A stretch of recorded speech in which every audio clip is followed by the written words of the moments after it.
Ce message vous est présenté par l'Assemblée chrétienne Le Tabernacle. www.letabernacle.net. Que ceux qui appartiennent à Christ, en entendant cette déclaration de Paul que nous sommes le temple du Saint-Esprit, que notre corps n'est pas notre propriété exclusive, mais il est aussi le temple du Saint-Esprit. Alors on a un terme aujourd'hui, n'est-ce pas? On habite en cohabitation. Il y a des gens qui vivent différemment dans un appartement qui sont pas de la même famille, mais qui louent une pièce, une autre pièce. Et nous sommes en cohabitation avec le Saint-Esprit en nous. Maintenant, reste à savoir la place que nous lui donnons et la place que nous lui laissons.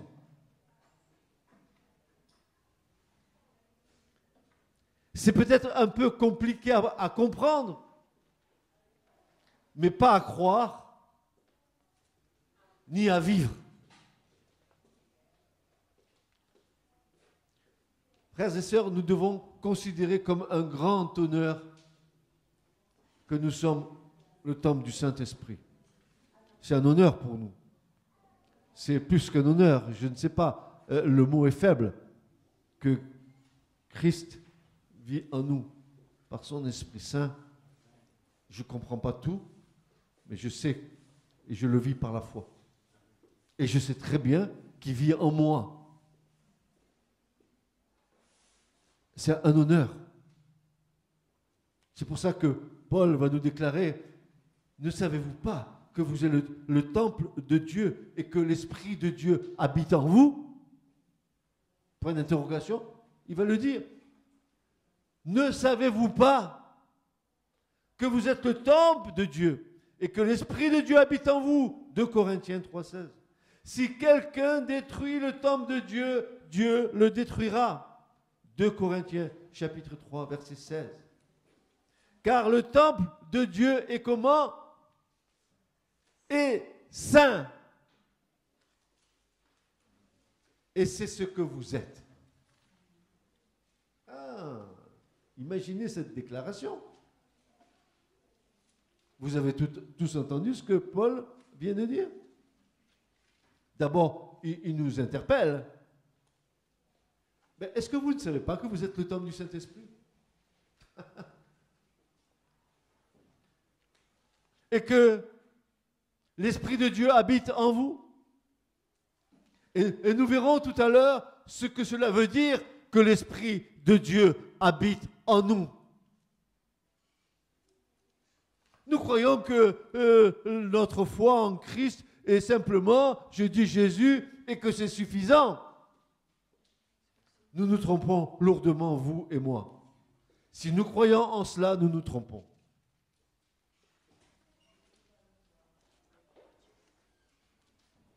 Paul nous dit, nous ne nous appartenons plus à nous-mêmes. Nous ne sommes plus à nous-mêmes. Désormais, je suis sur la direction du Saint-Esprit. Et c'est là où est notre combat entre l'Esprit qui vit en nous et notre ancienne nature qui veut continuer à diriger nos vies.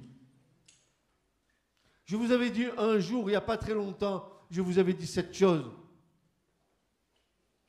que l'Esprit de Dieu nous a été donné, pas seulement pour avoir la nouvelle vie, pas seulement pour nous rappeler ce que Jésus a dit, mais que l'Esprit nous a été donné pour que nous ne fassions pas ce que nous voudrions faire.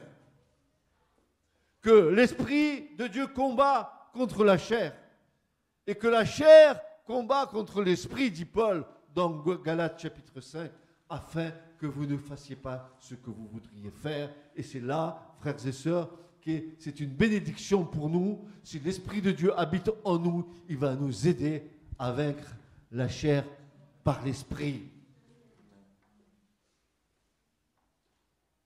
Plus tu seras rempli de l'Esprit et plus tu seras anéanti dans ta chair. Plus tu laisseras l'Esprit de Dieu agir en toi, plus tu le laisseras prendre la place qu'il doit prendre dans le temple que tu es, plus tu rentreras dans une liberté que tu n'as jamais connue, plus ta chair se sera anéantie et plus tu seras en connexion avec les choses d'en haut.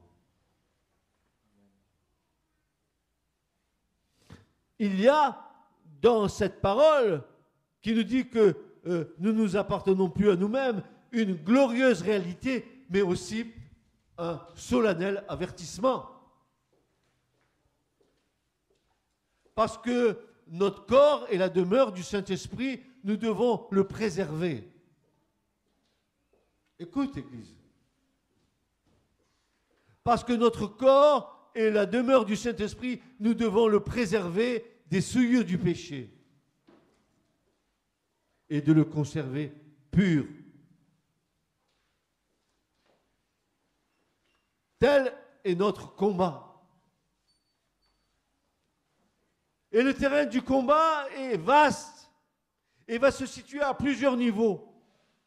Nous connaissons tous ces niveaux puisque nous le vivons quotidiennement.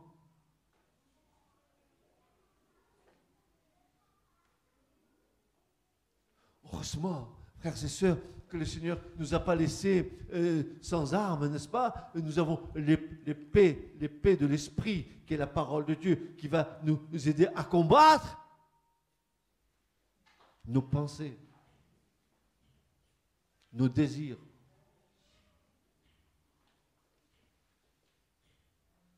Car quand une pensée vient ou un désir vient, alors il vient venir sous la forme, une telle forme qu'il va venir te déboussoler. Alors tu n'as plus qu'une alternative, c'est de dire, il est écrit, et que tu prennes autorité dans le Seigneur pour repousser ces choses.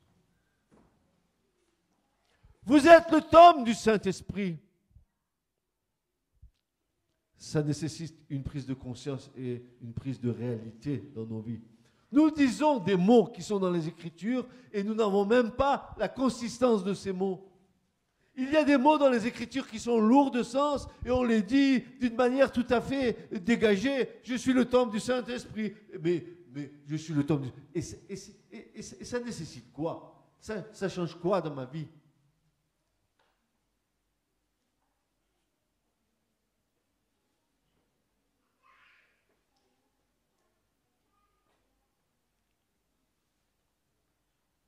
Le terrain du combat est vaste, se situant sur plusieurs niveaux que nous connaissons tous, puisque nous le vivons quotidiennement. C'est pour ça que Paul va nous appeler. Frères et sœurs, ce matin, nous allons découvrir des choses ensemble, parce que j'ai envie que vous et moi, nous comprenions ce que c'est que d'être le temple du Saint-Esprit.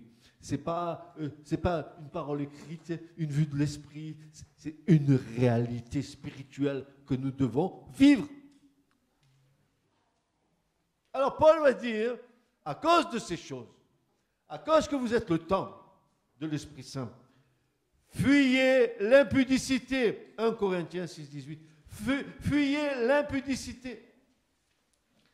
Quelque autre péché qu'un homme commette, ce péché est hors du corps, mais celui qui se livre à l'impudicité pêche contre son propre corps. 1 Corinthiens 6, verset 18. Fuyez.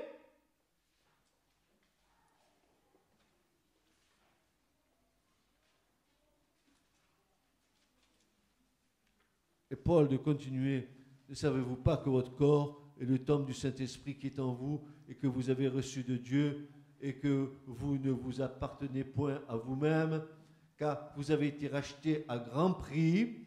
Vous avez été rachetés à grand prix pour être le temple du Saint-Esprit. Vous avez été rachetés à grand prix. Christ est venu à la croix et a payé le prix pour nous. Le sang a coulé.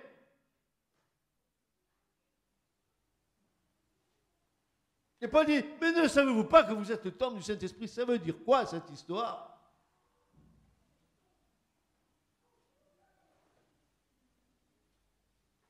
Vous avez été arraché à un grand prix. Glorifiez donc Dieu dans votre corps et dans votre esprit qui appartiennent à Dieu.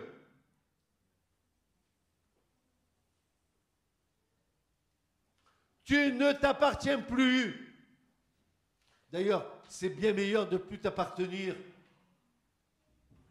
Parce que Christ en toi, c'est l'espérance de la gloire.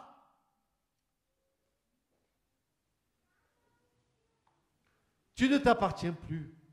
Que le péché, dit Paul, ne règne donc point dans votre corps mortel et n'obéissez pas à ses convoitises. Pourquoi? Parce que nous risquons de souiller le temple que nous sommes. Je me rappelle d'une prédication qu'avait faite Stéphane il y a bien des années en arrière, peut-être il y a 2 ou 3 ans, il me semble, où il nous avait enseigné de jeter nos souillures au cédron. Et je me souviens bien de cette prédication. Jeter hors de nos vies toute pourriture, toute mauvaise pensée. Parce que la chair, encore, nous le voyons, elle n'est pas morte encore, n'est-ce pas? Juridiquement, c'est mort. C'est mort. Tu es mort. Devant les yeux de Dieu, c'est fini. Tu n'existes plus dans ton ancienne nature. Maintenant, désormais, tu vis, Dieu te voit en Christ. Et il te voit dans la justice de Christ. Et c'est ce qui nous sauve. Dites Amen. Oh, moi, si j'étais de vous, moi, je sauterais au plafond, tellement que ces vérités sont puissantes. Vous vous rendez compte de ce que je suis en train de vous dire?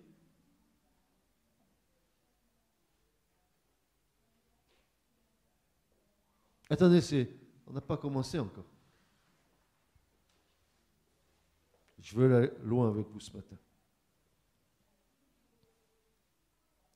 Et Paul, dans Romains 6, versets 12 et 13, va nous dire, ne livrez pas vos membres au péché comme des instruments d'iniquité, mais donnez-vous vous-même à Dieu comme étant vivant et comme étant vivant de mort que vous étiez, et offrez à Dieu vos membres comme des instruments de justice. Romains 6, versets 12 à 13. Et à la fin, juste pour terminer, ce passage de l'apôtre Paul, dans les Éphésiens, au chapitre 4 et verset 30, il va nous dire « N'attristez pas le Saint-Esprit de Dieu par lequel vous avez été scellés pour le jour de votre rédemption. » Scellé. Ça veut dire que tu es authentifié. Ça veut dire que tu seras reconnu.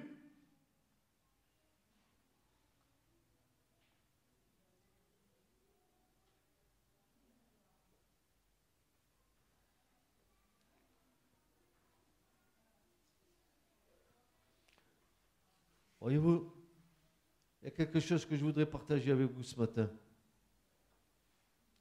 C'est que la Nouvelle Alliance nous dit que nous sommes le temple du Saint-Esprit, mais qui mieux que l'Ancienne Alliance va nous enseigner sur ces choses?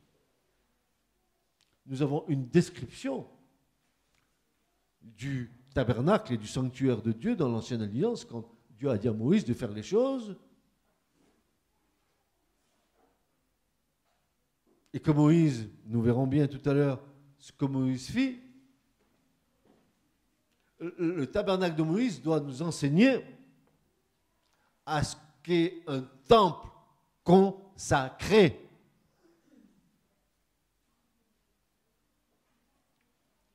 Pendant de longues années, j'ai enseigné sur le tabernacle. Et ce tabernacle n'a pas fini de nous parler. Et vous allez voir de quelle manière il va nous parler ce matin. J'aimerais que nous puissions être attentifs à à tout ce que nous allons entendre, d'y mettre toute notre attention, de ne pas se laisser, n'est-ce pas, détourner par quoi que ce soit dans l'assemblée. J'aimerais que vous puissiez saisir ce matin les choses qui vont être dites, n'est-ce pas? Lorsque nous voyons avec quelle précision et quelle minutie Moïse a exécuté le plan de Dieu à l'égard de la construction du tabernacle, alors, frères et sœurs, soudain, nous prenons conscience de ce sujet qui nous touche si intimement, puisque Paul nous dit, vous êtes le temple du Saint-Esprit. Voyons pourquoi Dieu a voulu un temple et qu'est-ce qu'on y fait dans le temple. Est-ce que nous devons être à l'intérieur de nous-mêmes pour que nous soyons agréables à Dieu et surtout, que le temple que nous sommes puisse être le réceptacle de Dieu. Parce que Dieu ne rentre pas dans un temple qui n'est pas consacré. Je suis au regret de vous le dire. Et pour qu'un temple soit consacré, il faut que tout soit à sa place.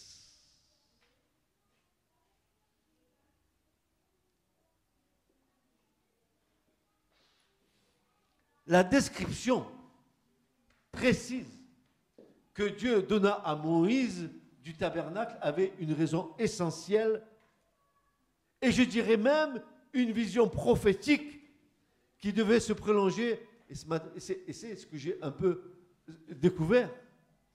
Et parce que on a souvent des révélations de Dieu, mais elles nous amènent à un point, mais la révélation de Dieu, elle est infinie. Il veut t'emmener plus loin que le point que tu as compris.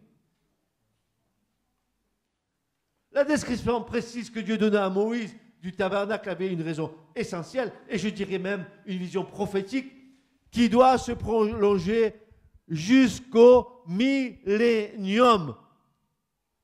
Écoutez bien, la vision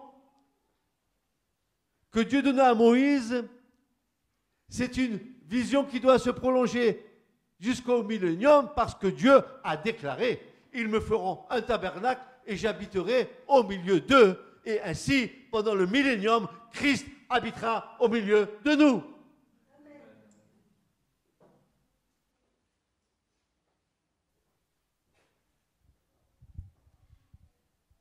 C'était le désir de Dieu d'habiter au milieu de son peuple, et pas seulement, et nous allons découvrir quelque chose là, et pas seulement au milieu de son peuple, mais dans l'intériorité de chaque individu, de chaque Israélite.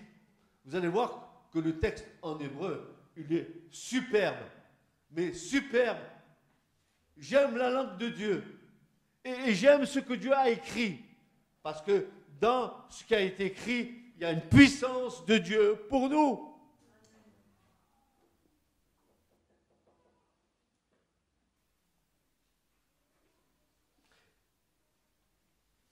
Nous devons nous y arrêter sur cette citation de l'Ancien Testament avec un esprit de prière et les yeux de nos cœurs illuminés par le Saint-Esprit. Et ce verset, c'est Exode 25, versets 8 à 9, que nous allons voir en détail pour que nous comprenions quelles sont les merveilles de Dieu qui sont cachées et que Dieu veut nous révéler, frères et sœurs.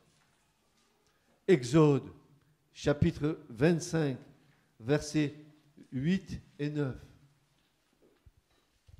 Dieu déclare à Moïse, il dit ceci, « Ils me feront pour moi un sanctuaire et j'habiterai au milieu d'eux. Selon tout ce que je te montre, le modèle du tabernacle et le modèle de tous les ustensiles, ainsi vous ferez. » Apparemment, nous voyons là le désir de Dieu qu'un sanctuaire soit monté. Et pour cela, dans sa grâce et dans son amour, Dieu va donner à Moïse le plan sur la montagne en lui disant « Aie soin et prends soin de faire selon tout le plan qui t'a été montré sur la montagne. » ça voulait dire que tout ce que Dieu a montré à Moïse, il fallait que ce soit parfaitement accompli. Il ne fallait pas qu'il manque quoi que ce soit au plan que Dieu a montré à Moïse. Vous savez pourquoi? Parce que si Moïse n'avait pas obéi à Dieu dans la construction du tabernacle, c'était comme s'il enlevait à Christ une partie de son œuvre. Il ne fallait pas qu'il manque aucun iota. Le plus petit des détails, il fallait qu'il soit accompli par Moïse. Et quand Dieu dit, ils me feront pour moi un sanctuaire, alors nous allons essayer de comprendre ce que cela veut dire. Le mot sanctuaire ici, ou tabernacle, mikdash en hébreu. Mikdash en hébreu, ça veut dire sanctuaire. Dedans, il y a la racine kadosh, qui veut dire saint en hébreu. Mikdash, ils me feront un endroit saint pour mon nom. Et chose étonnante, quand vous faites la valeur numérique en hébreu de Mikdash, on se trouve devant un nombre de 444. Très bizarre, 4, 4, 4, 4.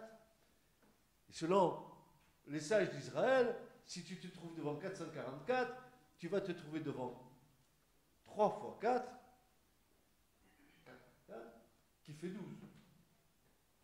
Et si tu regardes le chiffre 12, c'est 1 plus 2, 3, 3 en 1. Voilà, donc le Mikdash, le sanctuaire, fait partie intégrante de l'unité de Dieu.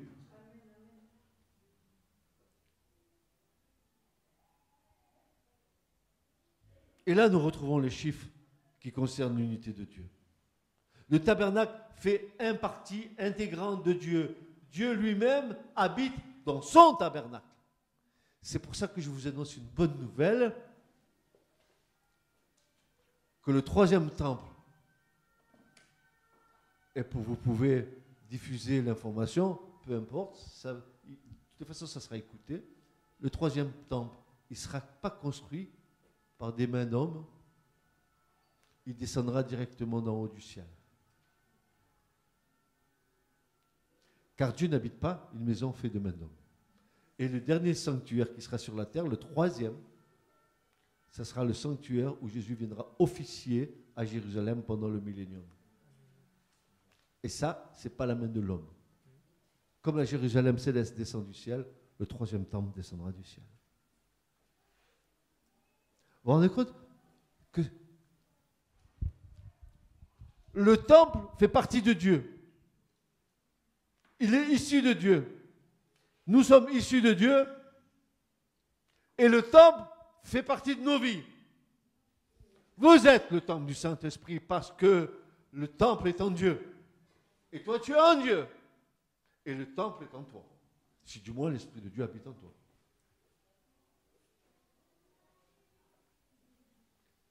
Ils me feront un sanctuaire et j'habiterai. On s'arrête à habiter.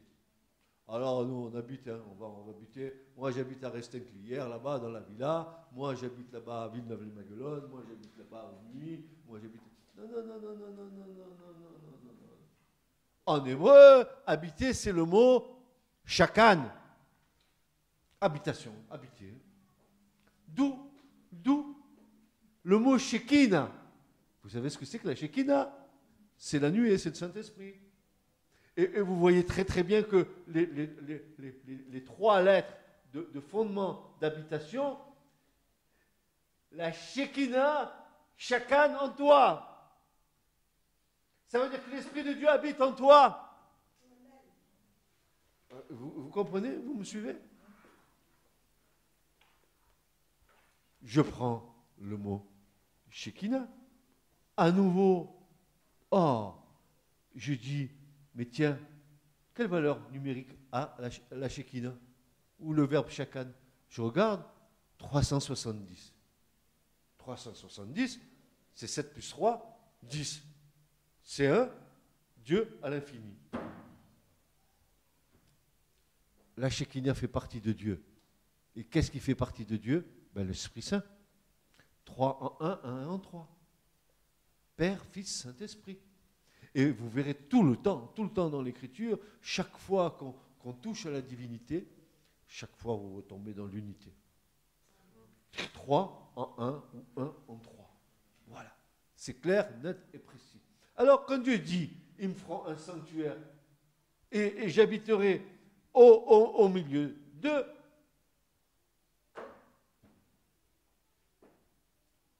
tu te dis, mais pourquoi Dieu a voulu habiter au milieu du peuple? Parce que Dieu veut être au centre de la vie de son peuple. Comme Dieu veut être au centre de la vie de l'Église. Comme Dieu veut être au centre de ta vie.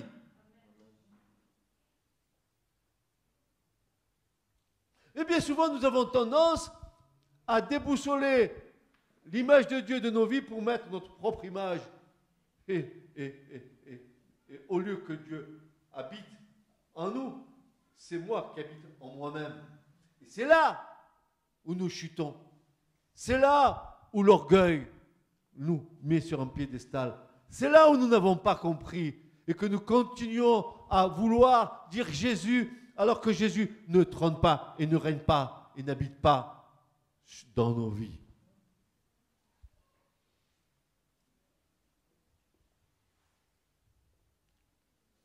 Qu'est-ce que tu dis? Jésus, Jésus, Jésus. T'en as pas marre de dire Jésus?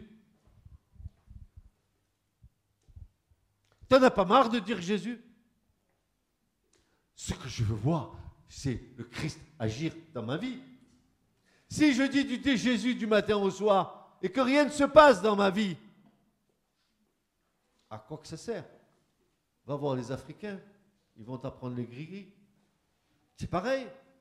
C'est pas tous ceux qui disent Jésus, Jésus, Jésus qui entreront dans le royaume de mon Père. Mais c'est ceux qui auront fait la volonté de mon Père qui est dans les cieux. Et Dieu dit, j'habiterai au milieu d'eux. Mais le mot Betoucham, à nouveau en hébreu, il a plusieurs sens.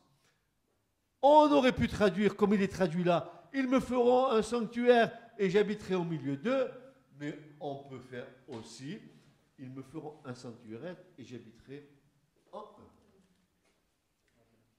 Mais ça va plus loin.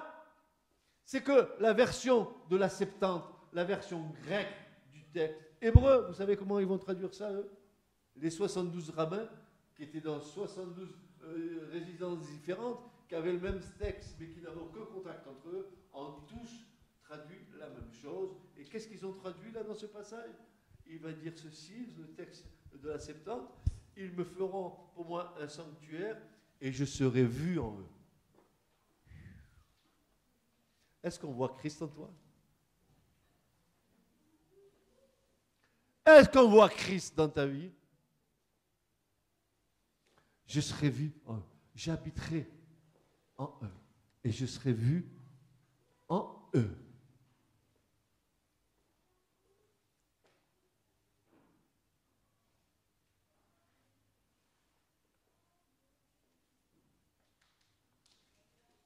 Est-ce qu'on voit l'image de Christ en toi? Est-ce qu'on voit l'image de Christ en moi? Ou quand on me voit, je reflète ma propre image?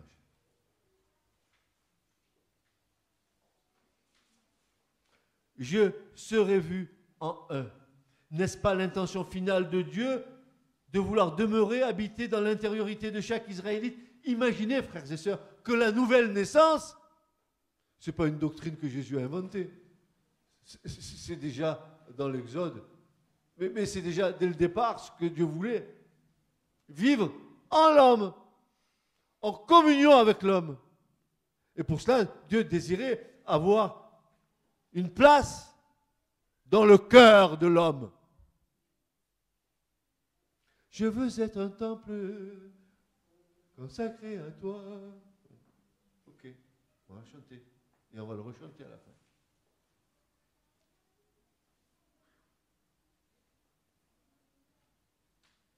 La parole de Dieu est une puissance de Dieu pour quiconque croit. Le fait que le tabernacle doit être bâti très précisément à une projection dans la nouvelle alliance où Dieu désire traiter alliance avec nous et habiter en nous selon que notre temple soit bâti sur le modèle divin, car il est le réceptacle de Dieu en nous.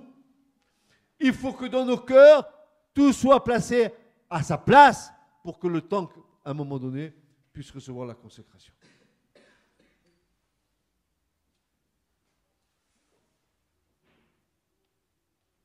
Vous êtes le temple du Saint-Esprit, déclare Paul. Alors pour ceux qui connaissent un peu les Écritures et en lisant le livre de l'Exode, quand vous voyez comment Moïse a exécuté le plan que Dieu lui a montré, il semblerait qu'il y ait une aberration. Alors, parce qu'on voit Moïse écouter ce que Dieu lui dit, et vous ferez, puis tout d'un coup, au milieu de l'Exode, on voit que ce même texte est repris, en bis repetita, on dit la même chose. Mais la seule différence, c'est que Dieu dit tu feras, et puis on voit à nouveau que Moïse fit. Et là, nous voyons toute l'obéissance de Moïse. Ce n'est pas en vain que le texte est répété 2 fois. Même si vous pensez que... On dirait que le copiste, il a fait une erreur. Non, non, non, pas du tout. Il n'a pas fait d'erreur, le copiste. Il est en train de dire, Moïse, il a bien obéi. Alors, naturellement, quand nous lisons ça, nous avons dans le Nouveau Testament un texte précisément qui nous fait comprendre les choses. Allons à Hébreux 3 et versets 2 à 6. Lisons ce que l'Épître aux Hébreux a écrit. Vraie merveille. Je vous conseille de la lire vivement, d'y passer toute votre vie dessus. Vous avez entendu ? D'y passer toute votre vie dessus.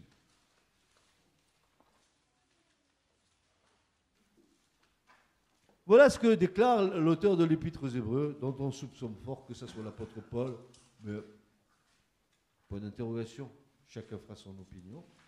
Jésus qui a été fidèle à celui qui l'a établi, comme le fut Moïse dans toute sa maison, car il a été jugé digne d'une gloire d'autant plus supérieure à celle de Moïse, que celui qui a construit une maison a plus d'honneur que la maison même.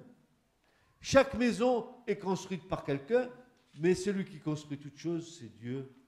Pour Moïse, il a été fidèle dans toute la maison de Dieu comme serviteur pour rendre de témoignages de ce qui devait être annoncé, mais Christ l'est comme fils sur sa maison, et sa maison, c'est nous, pourvu que nous retenions jusqu'à la fin la ferme confiance et l'espérance dont nous nous glorifions. Moïse a bâti le tabernacle, mais c'était qu'un tabernacle temporaire. Christ a bâti une maison en nous, et celui-là, il est éternel. Alléluia! Tu as un temple construit en toi, bâti en toi pour l'éternité. Alors, mes bien-aimés, écoutez, moi, quand je vous dis ces choses, j'ai mon cœur qui est serré. Pourquoi il est serré, mon cœur? Parce que quand je vois l'état de l'Église aujourd'hui, quand je vois la qualité des enfants de Dieu aujourd'hui, je pleure. Je pleure. Je pleure.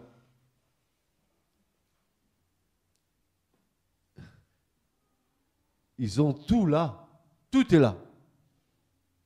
La seule chose qu'il faut pour lire ce livre, c'est les yeux de nos cœurs illuminés par l'Esprit Saint.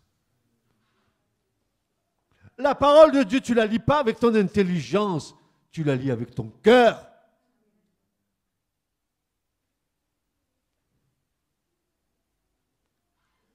Parce que nous sommes une lettre écrite de Christ, non pas avec de l'encre qui tue, mais avec l'esprit qui vivifie. Je suis le temple du Saint-Esprit. Encore faut-il que le temple que je suis reflète les valeurs du temple de Dieu.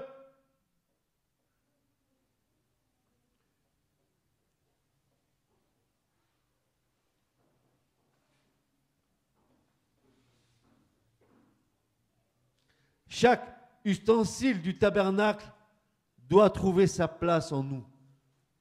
L'autel des holocaustes, préfiguration de la croix et du salut par grâce, est l'élément essentiel qui doit gouverner notre vie.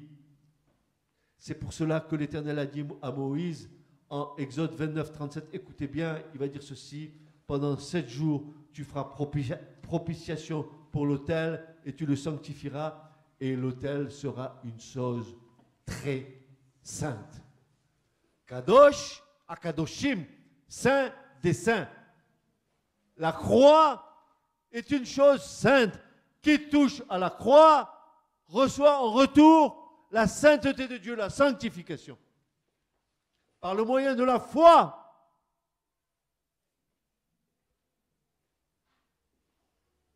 Dès que tu as cru en l'œuvre de Christ, dès que tu as cru à l'acte de rédemption de la croix, dès que tu es venu à la croix, que tu as reconnu ta misère, alors en retour, le Seigneur y passe l'éponge et il te communique les valeurs du royaume. Oh, tu n'es plus le même, tu n'es plus la même.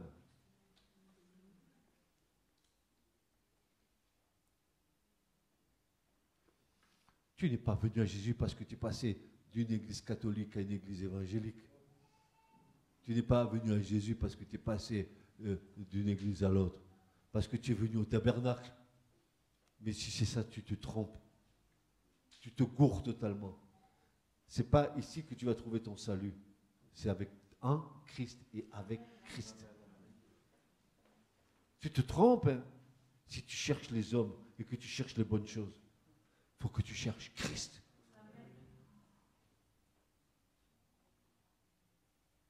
Et seulement Christ. Et le connaître lui. Et la puissance de sa résurrection. Et la communion à ses souffrances. Le connaître lui. Et de considérer tout comme de la boue à cause de l'excellence de la révélation de Christ. Oh, mes bien-aimés, si vous connaissiez le don de Dieu pour nous, tu ne serais pas inerte, tu ne serais pas statique, tu ne serais pas amorphe, tu serais rempli de zèle et d'amour pour le Seigneur. Tu serais rempli de feu pour le Seigneur.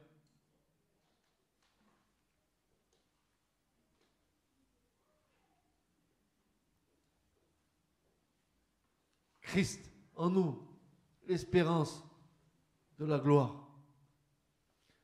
L'autel sera une chose très sainte. Et dans l'hébreu, il y a deux mots. Kadosh, akadoshim. Ça veut dire saint des saints. La croix, l'autel des holocaustes, qui est la préfiguration de la croix dans le tabernacle, c'est le saint des saints. C'est là où les anges n'ont rien compris du tout quand ils ont vu le Fils de Dieu être crucifié. Quiconque touche par la foi à l'œuvre de la croix est sanctifié, il est déclaré saint. C'est là où la justice de Dieu t'est imputée gracieusement. C'est la grâce. Tu n'as rien à payer. Christ, il a payé pour toi.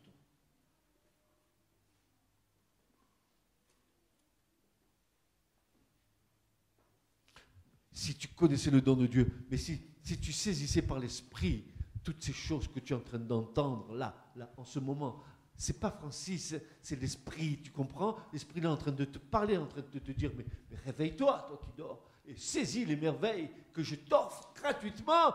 Pourquoi t'entêtes-tu? Pourquoi tu t'entêtes? Pourquoi tu résistes? Pourquoi tu es encore un blocage là-dedans pour que tu n'aies pas compris encore ma grâce et ma miséricorde, dit le Seigneur.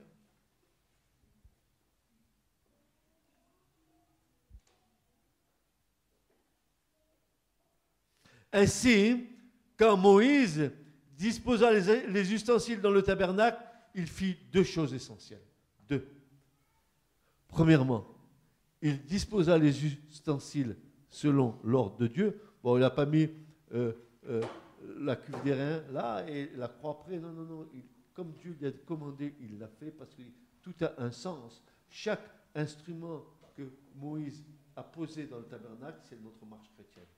Tout est là. Tout est là. Et Dieu va lui dire, dispose les choses ainsi, et ensuite tu vas faire deux choses. Pour que mon tabernacle fonctionne, il faut que tu... Alors nous, on aurait mis les ustensiles, on aurait dit, allez, ça y est, on commence à faire un culte à Dieu. Allez, alléluia. Bon. Non, Dieu va lui dire, d'abord, asperge tous les ustensiles de sang. Ensuite, oins-les d'huile. Et ce matin, c'est une grande leçon pour nous. Tu ne peux pas servir Dieu si tu n'as pas été aspergé par le sang de Jésus et oint du Saint-Esprit. Tu comprends bien que Dieu, il veut des ustensiles à la gloire de son nom. Dieu, il veut des ustensiles qui soient saints dans son tabernacle. L'aspersion du sang de Jésus sur ta vie. Il faut que tu sois purifié pour pouvoir servir Dieu. Il faut que ton cœur soit pur. Il faut que l'onction de Dieu soit sur toi pour que Dieu te conduise dans les choses qu'il veut te faire dans le service. Il faut que tu sois à ta place là où Dieu te veut. Il ne faut pas que tu fasses ce que tu as envie. Il y a un plan de Dieu, il y a une marche de Dieu, il y a un ordre de Dieu, une voie de Dieu. Et toi, tu veux faire comme tu l'entends.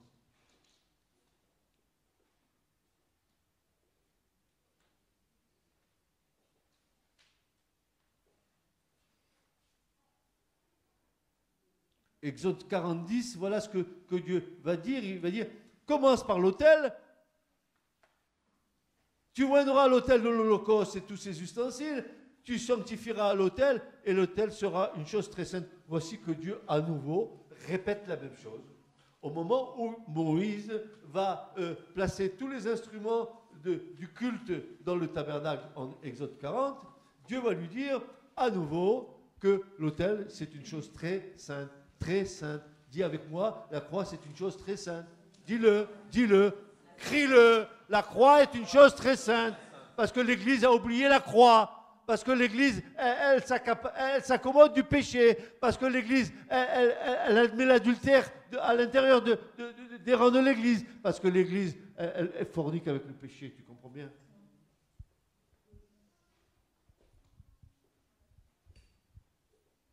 Tu dis non. La croix, hein, c'est une séparation.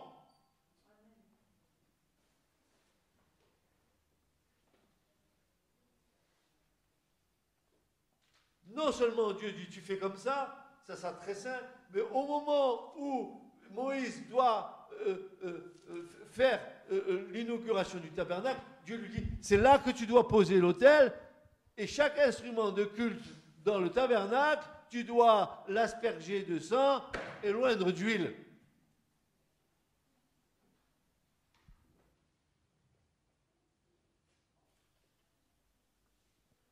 Hébreux 9, 21 nous dit, et de la même manière, Hébreux 9, 21 va nous rappeler, et de la même manière, il fit aspersion du sang sur le tabernacle aussi et sur tous les ustensiles de service.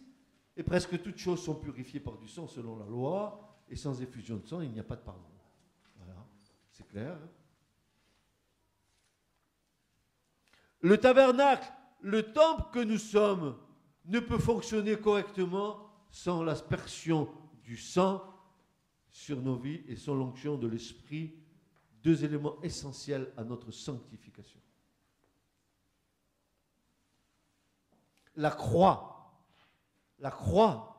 a la première place dans nos cœurs à cause de l'œuvre de Christ à Golgotha.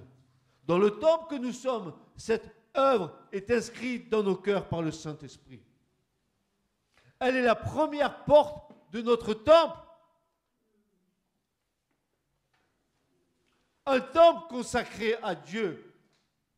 Une sainte demeure, comme nous avons chanté. C'est un temple qui connaît la valeur de la croix. C'est un temple qui connaît la valeur de l'œuvre de Christ à la croix. C'est un cœur qui sait les choses, qui les accepte et qui les vit. C'est la première porte de ton temple, la porte qui s'ouvre. La croix est inscrite dans ton cœur. Croix éternelle, indélébile en toi.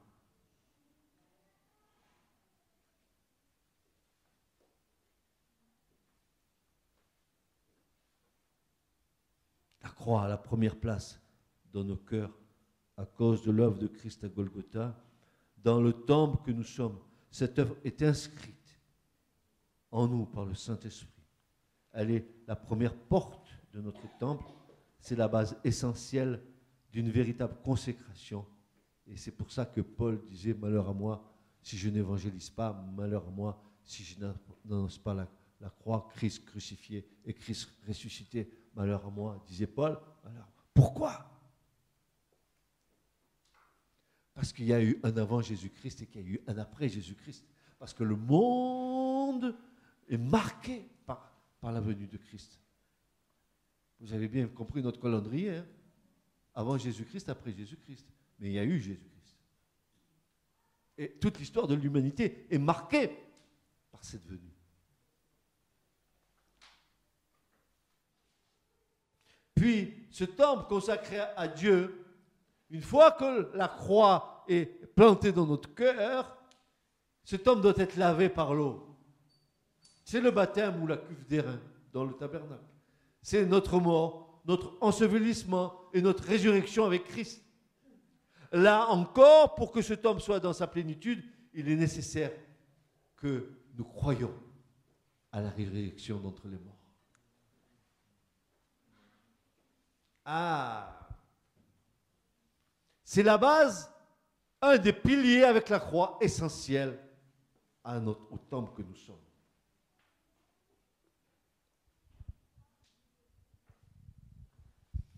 Si Christ n'est pas ressuscité, votre foi est vaine. Si Christ n'est pas ressuscité, tu meurs dans tes péchés. Si Christ n'est pas ressuscité, l'Église ne sert à rien. Il nous faut fermer toutes les églises sur la surface de la terre.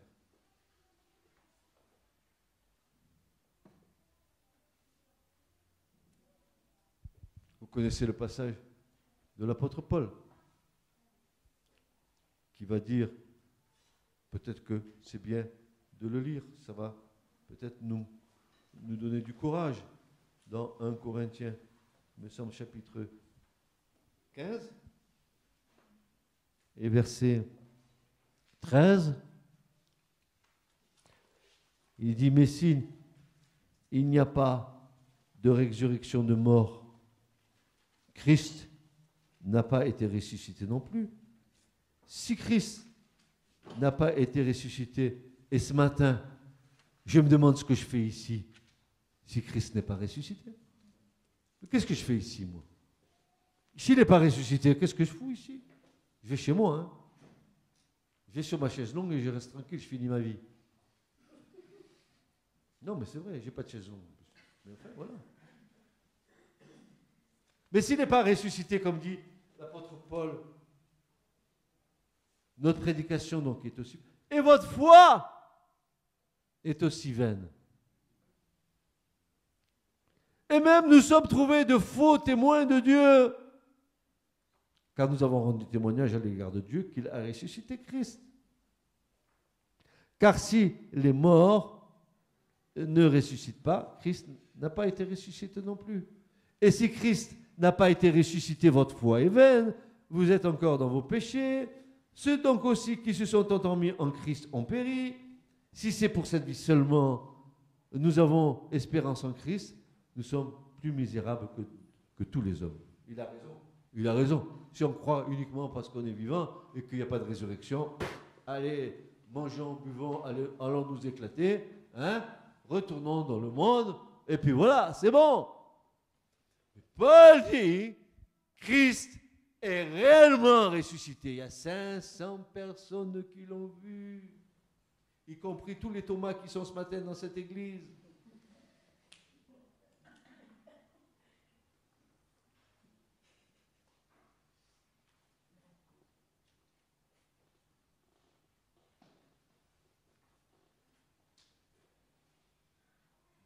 Souvenons-nous qu'aucun service des sacrificateurs à l'intérieur du tabernacle ne s'exécutait sans s'être lavé les mains et les pieds sous peine de mort.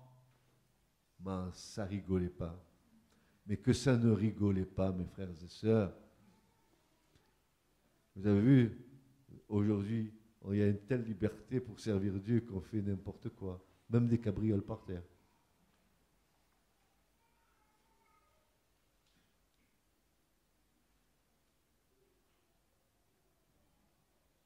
Il est donc nécessaire que notre marche terrestre soit constamment purifiée.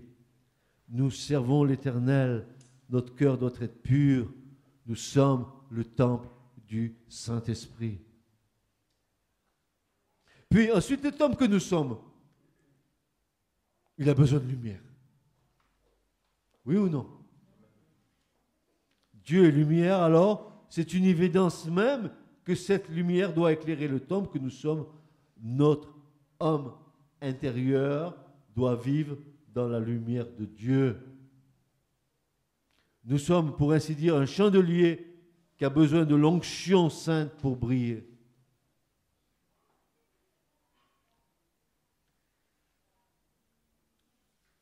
Là, on est déjà dans le lieu saint. Notre homme intérieur, le tabernacle que nous sommes, a besoin de lumière. Jésus a dit, si ton corps est dans la lumière, alors ton œil est lumière. Mais si ton corps est dans les ténèbres, alors ton œil tout entier est dans les ténèbres. Et grandes sont tes ténèbres. Et c'est la lumière qui est en nous qui se reflète dans nos yeux, car l'Écriture nous dit que nous sommes comme une lampe.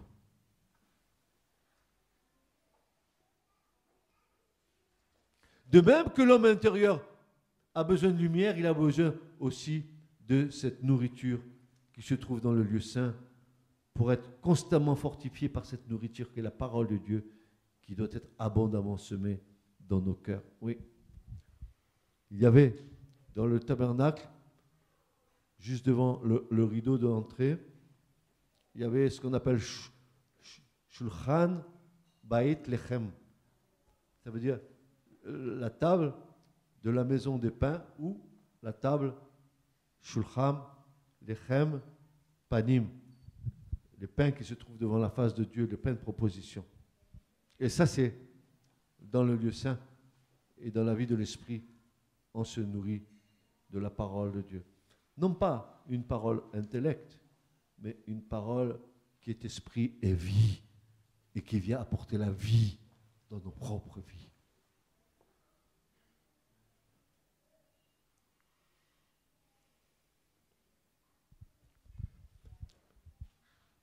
Une nourriture céleste qui vient dans un cœur.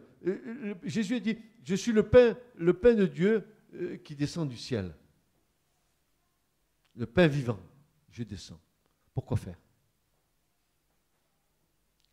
Jésus veut que tu te nourrisses de lui. Celui qui mange ma chair et boit mon sang. Vous n'avez pas compris pourquoi Jésus disait ça?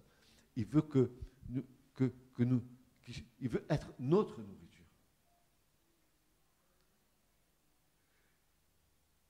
Mais pas une parole qui tue, mais une parole qui vivifie. Car Jésus dira, mes paroles sont esprit et vie.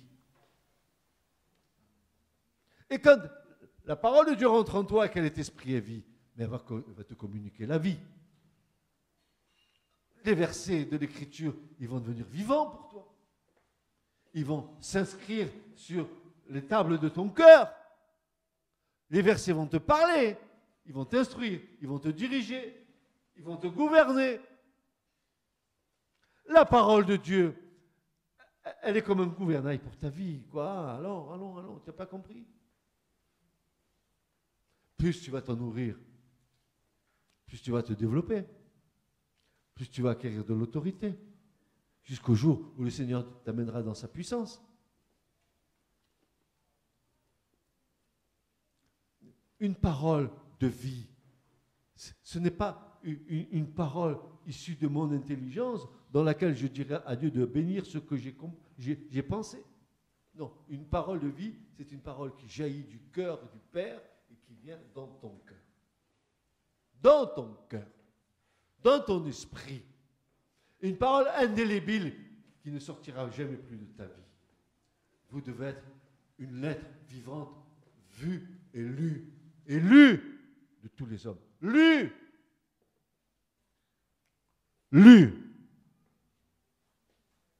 Qu'est-ce que je lis en toi? Qu'est-ce que tu lis en moi?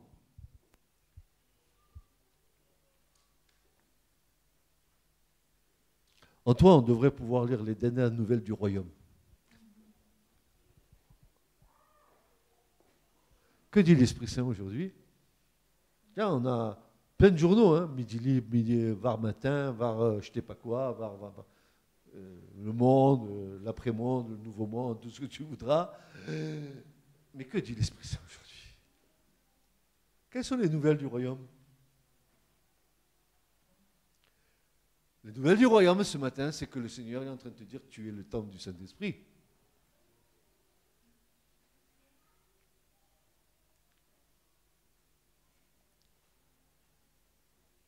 Est-ce que ton temple est monté en toi selon l'ordre divin? Est-ce que la croix, elle a une place d'importance dans ta vie, dans ta foi, dans ta marche? Est-ce que l'espérance de la résurrection est en toi? Parce qu'il y en a qui peuvent bien croire à Jésus, mais qui ne croient pas à la résurrection. Ça, on l'a vu. Hein? Mais maintenant, est-ce que maintenant, dans le temple que tu es, la lumière t'éclaire? Est-ce que dans le temple que tu es, la nourriture d'en haut vient pour faire grandir ton homme intérieur, pour qu'il se développe harmonieusement dans le Christ?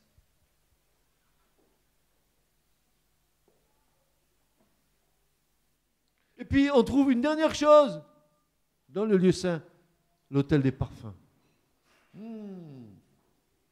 As-tu une vie de prière?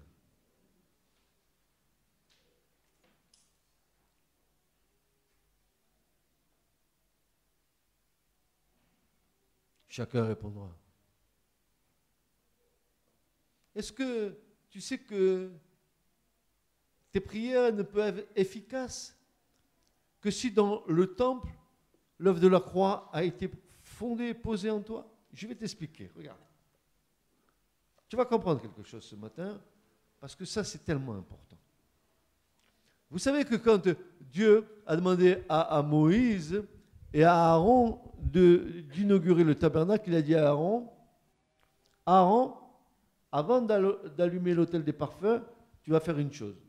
Tu vas aller à l'autel des holocaustes, tu vas prendre des charbons de l'autel des holocaustes, tu rentreras dans le lieu saint, et c'est avec ces charbons-là que tu allumeras le parfum. Et qu'est-ce que ça voulait dire cette histoire? Pourquoi Dieu dit ça à Aaron? Quelle implication ça pour nous aujourd'hui, frères et sœurs? Ça veut dire que toutes nos prières, tout ce que nous élevons vers Dieu doit être inspiré par l'œuvre de la croix. Toutes nos prières, elles ont un fondement. Merci Seigneur. Tu es mort pour moi, la croix. Merci Seigneur. Tu es ressuscité d'entre les morts, la croix. Merci Seigneur. Tu es assis à la droite de Dieu, la croix. Parce que Dieu l'a souverainement élevé. Tout vient de là. Et c'est pour ça que Dieu dit à Aaron, prends les charbons ardents de l'autel des holocaustes, là où on fait brûler le sacrifice, prends-les, rentre dans le lieu saint et allume les parfums sur l'autel pour que ça soit une odeur de bonne, un encens de bonne odeur qui monte vers moi, parce que Dieu se réjouit en entendant nos prières, il se réjouit de l'œuvre de la croix. Il a donné son Fils pour cela. Tu comprends maintenant pourquoi?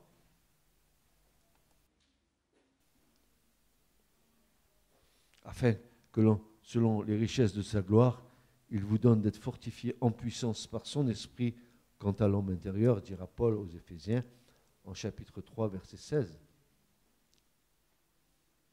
Et ensuite, la prière sans laquelle un temple n'aurait aucune raison d'exister si cette activité spirituelle ne faisait pas partie du fonctionnement du temple. Toutes sortes de prières, dira Paul, par l'Esprit, Éphésiens 6. Toutes sortes de prières par l'Esprit. Car nous ne savons pas prier. Car l'Esprit de Dieu intercède en nous parce que nous ne savons pas quoi demander. Par des soupirs et des gémissements, dit Paul, dans Romains 8. Il intercède pour nous, il intercède du bas vers le haut, vers Dieu. Il porte nos prières en haut. Mais si tu comprenais que la prière n'est pas une litanie répétitive dans laquelle tu répètes inlassablement les mêmes prières sans y mettre ton cœur uniquement par devoir, tu sais que ta prière n'a aucune chance d'aboutir parce que le Seigneur veut la prière du cœur.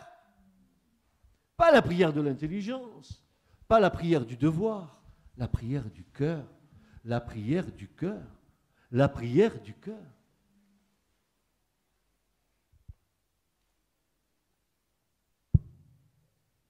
C'est ce que nous trouvons dans le lieu saint, c'est la vie dans l'esprit, c'est la vraie liberté dans l'esprit. Et finalement, nous passons dans le lieu très saint, nous avons accès à la présence du Père. Et comme nous le dit le cantique que nous venons de chanter, « Je veux être un temple consacré à toi. » Maintenant, ma sœur, mon frère, si ton être intérieur est dans l'ordre divin, alors attends-toi à ce que la nuée remplisse le temple que tu es. Si tout est en ordre en toi, attends-toi à la plénitude de l'Esprit en toi. La nuée va rentrer en toi. La Shekinah de gloire sera en toi. Tu seras un homme de l'Esprit. Là où l'Esprit te dira d'aller, tu iras. Là où l'Esprit te dira de faire, tu feras. Tu seras un homme, une femme de l'Esprit. Qu'on ne contrôle pas, que Dieu contrôle.